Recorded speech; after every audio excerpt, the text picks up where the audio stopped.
This video is going to be kind of a quick rundown on how to change your air conditioning compressor on your 3rd generation Ram with a 5.9 Cummins.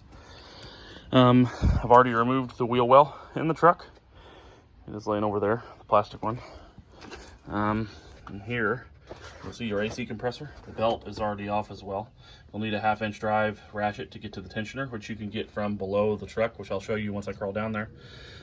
Right now, with this wheel well out, we can get to these two 13mm bolts. So I take those both out of the top to start with, and you can either undo the electrical connector to the compressor now on top here in the back, or wait till you drop the compressor out of the bottom. Either way is fine, but I wait till I pull it out of the bottom of the truck.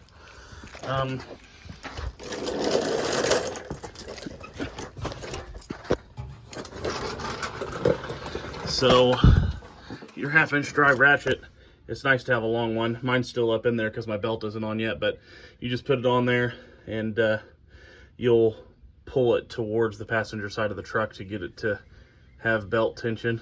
Once that's undone, obviously your belt will just slip right off. And I haven't had to undo any of the shroud or anything. I mean, everything's still connected down here. So this is a pretty simple process, except evacuating the refrigerant system, because I'll just pull my belt in between here to put it back on the compressor here. But you'll have the 2 bolts off, and you'll see there's 2 more 13mm bolts here and here, and you'll just loosen those. And I leave them in the compressor when I pull the compressor down. You'll want to undo this before you unbolt the compressor completely.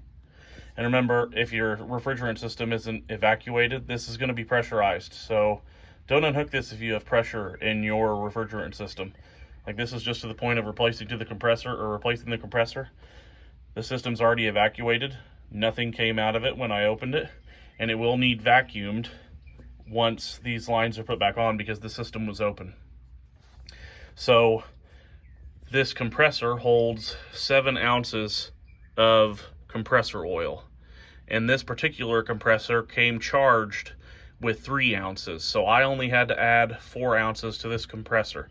This is going to vary between different compressor manufacturers, so you need to make sure that you find out what your specification is for your vehicle, and you need to make sure that your compressor does or does not have oil in it.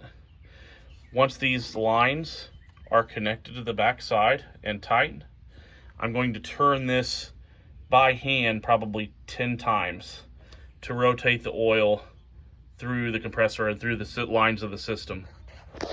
And it's okay to do this, or just add oil here and do it this way. There's no need to add oil anywhere else in the truck. Just doing this will suffice for the rest of the system. But so pretty much top 2 bolts, bottom 2 bolts, belt off.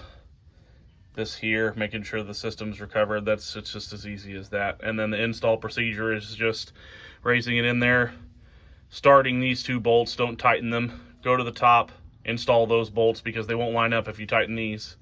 Go to the top, tighten those bolts down, come back down, tighten these bolts down, remove this, which I put this back on after I added oil so I wouldn't spill any oil while installing it.